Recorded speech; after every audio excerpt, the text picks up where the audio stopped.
सो क्या डीसी की तरह एमसीयू भी रिबूट होने वाली है? तो अभी रिसेंटली इंटरनेट पे काफी सारे न्यूज और रूमर्स चल रहे हैं कि एवेंजर्स सीक्रेट वॉर्स के बाद एमसीयू का भी एक सॉफ्ट रिबूट हो सकता है।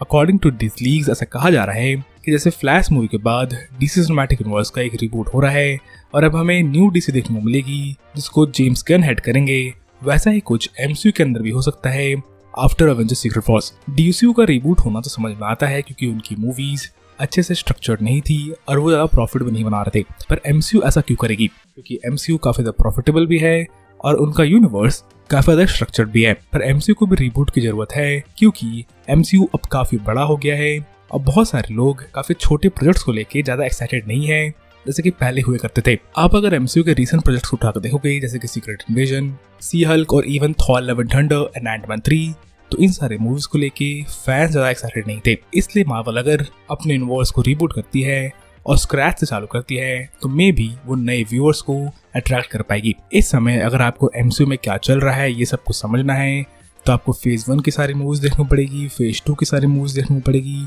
फेज 3 की सारी मूवीज देखनी पड़ेगी। इसके अलावा डिज्नी प्लस के शोज देखने पड़ेंगे।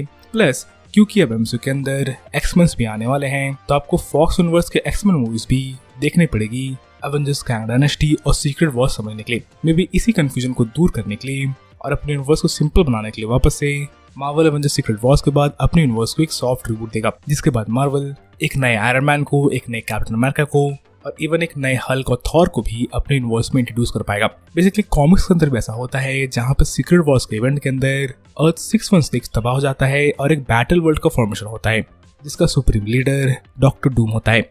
पर डॉक्टर डूम के हारने के बाद यूनिवर्स 616 वापस से रिकंस्ट्रक्ट होता है और एक नए यूनिवर्स का फॉर्मेशन होता है जो यूनिवर्स अपने पिछले यूनिवर्स से काफी ज्यादा डिफरेंट था। सीक्रेट वॉर्स के इवेंट्स के पहले माइल्स मोरालेस का कैरेक्टर अर्थ 616 का पार्ट नहीं था बल्कि वो अल्टीमेट यूनिवर्स का पार्ट था। पर सीक्रेट वॉर्स के बाद माइल्स मोरालेस भी अर्थ 616 का पार्ट हो जाता है। तो ऐसे ही कुछ चेंजेस हमें एमसीयू के सिनेमैटिक यूनिवर्स में देखने को मिल सकते हैं जहाँ पे एमसीयू की पुरानी हिस्ट्री इंटैक्ट रहेगी पर बहुत सारे नए कैरेक्टर्स अब एमसीयू के पार्ट बन जाएंगे। अब बहुत सारे पुराने कैरेक्टर्स भी वापस आ पाएंगे जिनको नए एक्टर्स प्ले कर सकते हैं। तो बेसिकली एवेंजर्स सीक्रेट वॉर्स के अंदर एमसीयू का यूनिवर्स तबाह हो जाएगा जिसके बाद मोस्ट प्रोबेबली एक नए यूनिवर्स की फॉर्मेशन होगी जो यूनिवर्स पिछले यूनिवर्स के जैसा नहीं होगा बल्कि एक नया यूनिवर्स होगा, hence achieving a soft reboot. बाकी आप मुझे कमेंट्स में लिख बताना ना भूलें कि आप एमसीयू को रिबूट होते हुए देखना चाहते हो या नहीं। बाकी अगर रॉबर्ट डाउनी जूनियर के अलावा कोई और नया एक्टर आयरन मैन प्ले करेगा तो आप किस एक्टर को आयरन मैन प्ले करते हुए देखना चाहते हो ये मुझे कमेंट्स में लिख बताना ना भूलें।